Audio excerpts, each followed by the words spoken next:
मुख्यमंत्री योगी आदित्यनाथ ने सभी सरकारी दफ्तरों में सिटीजन चार्टर लागू करने के निर्देश दे दिए हैं। पूरी खबर हम आपको बताएंगे, पर पहले संक्षेप में यह जान लीजिए कि सिटीजन चार्टर होता क्या है। यदि आपको नहीं मालूम तो हम आपको बताते हैं।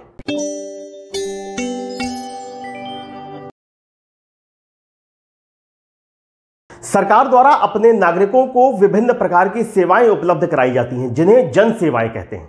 इन जन सेवाओं को जनता को उपलब्ध कराना ही सरकार का मुख्य लक्ष्य होता है। उदाहरण के लिए बात करें तो सीवेज एवं कचरे का निपटान, सड़क की सफाई, सार्वजनिक शिक्षा, स्वास्थ्य सेवाएं, दूरसंचार सेवाएं आदि आदि ऐसी अनेक सेवाएं हैं जिनसे जनता का सीधा वास्ता होता है और एक बेहतर समाज की कल्पना इन्हीं सेवाओं की गुणवत्ता के आधार पर, गुणवत्ता के साथ समय पर जनता तक पहुंचने से की जा सकती है। तभी शासन और प्रशासन की सार्थकता है। 80 के दशक में लगातार विकास और 90 के दशक में मानव विकास के विचार ने जन्म लिया, जिसे गुड गवर्नेंस की योजना को बल मिला। यही वो दौर था जब समय के साथ सामाजिक आर्थिक विकास को न्यायपूर्ण और मानवीय बनाने के उद्देश्य से सिटीजन चार्टर की नई योजना का विकास हुआ। जन अधिकारों की सुरक्षा, नागरिकों को मूलभूत सेवाएं समय पर देना, उपभोक्ता अधिकार संरक्षण जैसे लक्ष्य सिविल सोसाइटी की मजबूती के लिए आवश्यक समझे जाने लगे और इसी संदर्भ में सिटीजन चार्टर की आवश्यकता महसूस की गई। सिटीजन चार्टर का संबंध गुड गवर्नेंस से है, पर इसकी एक शर्त के रूप में नागरिक सेवाओं को समय पर गुणवत्तापूर्ण पहुंच आवश्यक है। दरअसल ये एक ऐसा लिखित डॉक्यूमेंट है जिसमें सेवाओं के स्टैंडर्ड, इंफॉर्मेशंस, लाइक्स और एडवाइस, सेवाओं तक भेदभाव रहित पहुंच, शिकायत निवारण के साथ शिष्टाचार यानी एटिकेट्स के संबंध में अपने नागरिकों के प्रति प्रतिबद्धताओं का व्यवस्थित विवरण होता है। गुड गवर्नेंस के 3 इंपॉर्टेंट कंपोनेंट होते हैं, जैसे पारदर्शिता यानी ट्रांसपेरेंसी, उत्तरदायित्व यानी रिस्पॉन्सिबिलिटी और जवाबदेहिता यानी अकाउंटेबिलिटी।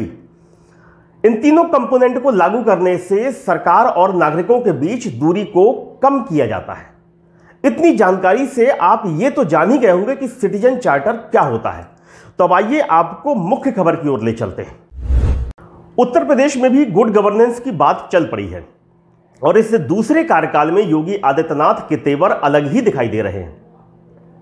योगी कहते हैं किसी भी सरकारी ऑफिस में 3 दिन से अधिक कोई फाइल न रोकी जाए, आम जनता की समस्याओं का निस्तारण स्पीड में किया जाए, देरी होने पर जवाबदेही तय की जाएगी और ऑफिस में समय से पहुंचना होगा और देर से आने वालों के खिलाफ कठोर कार्रवाई की जाएगी। आज मुख्यमंत्री योगी आदित्यनाथ ने लखनऊ में उच्चाधिकारियों की बैठक के दौरान व्यापक रूप से निर्देश देते हुए कहा कि आम जन की शिकायतों का त्वरित संज्ञान लेते हुए निस्तारण किया जाए। हर कार्यालय में सिटीजन चार्टर को प्रभावी रूप से लागू किया जाए। किसी भी कार्यालय में कोई फाइल 3 दिनों से अधिक लंबित न रहे, देरी होने पर जवाबदेही तय की जाए। इसके अलावा सरकारी कार्यालयों में हर अधिकारी और कर्मचारी की समय से उपस्थिति सुनिश्चित की जाए। लेट लतीफी कतई स्वीकार नहीं की जाएगी। वरिष्ठ अधिकारी के स्तर पर लगातार औचक निरीक्षण किया जाए। लापरवाह और लेट लतीफ अधिकारियों व कर्मचारियों के खिलाफ कठोरतम कार्रवाई की जाए। यहां तक कि सरकारी कर्मचारियों के लिए लंच का समय भी कम करने को कहा गया है। आमतौर पर सरकारी ऑफिसेज में कहने को तो 1 घंटे का लंच होता है, लेकिन अधिकारी कर्मचारी 1.5 से 2 घंटे तक लंच के नाम पर गायब रहते हैं। आपने भी देखा होगा ये। खासकर सचिवालय में ऐसी स्थिति होने से दूर दराज से आने वालों को काफी परेशानी का सामना करना पड़ता था और ये सब जब मुख्यमंत्री योगी आदित्यनाथ की निगाह में आया तो उन्होंने बिना एक पल की देर किए लंच का समय भी कम करने के निर्देश दे दिए। अब के बाद से यूपी में सरकारी दफ्तरों में केवल आधे घंटे का लंच ब्रेक होगा। यानी अब यूपी के आम लोगों को वो अधिकार मिलने जा रहे हैं जिनकी वो केवल कल्पना ही करते थे। हालांकि व्यवहारिक रूप में आने में अभी भी वक्त लगेगा, पर अब इसकी शुरुआत हो चुकी है। इस खबर के माध्यम से हम भी आपको आपके अधिकारों के बारे में बताने का प्रयास कर रहे हैं, ताकि फिर कभी कोई अधिकारी या कर्मचारी आपका काम समय पर न करने का कोई बहाना बनाए तो आप उसे सिटीजन चार्टर का हवाला दे सकें।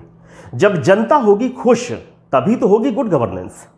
तो कैसी लगी आपको ये हमारी खबर, कमेंट में जरूर बताइएगा। आपके सुझावों का भी बुंदेलखंड न्यूज में हमेशा स्वागत रहता है।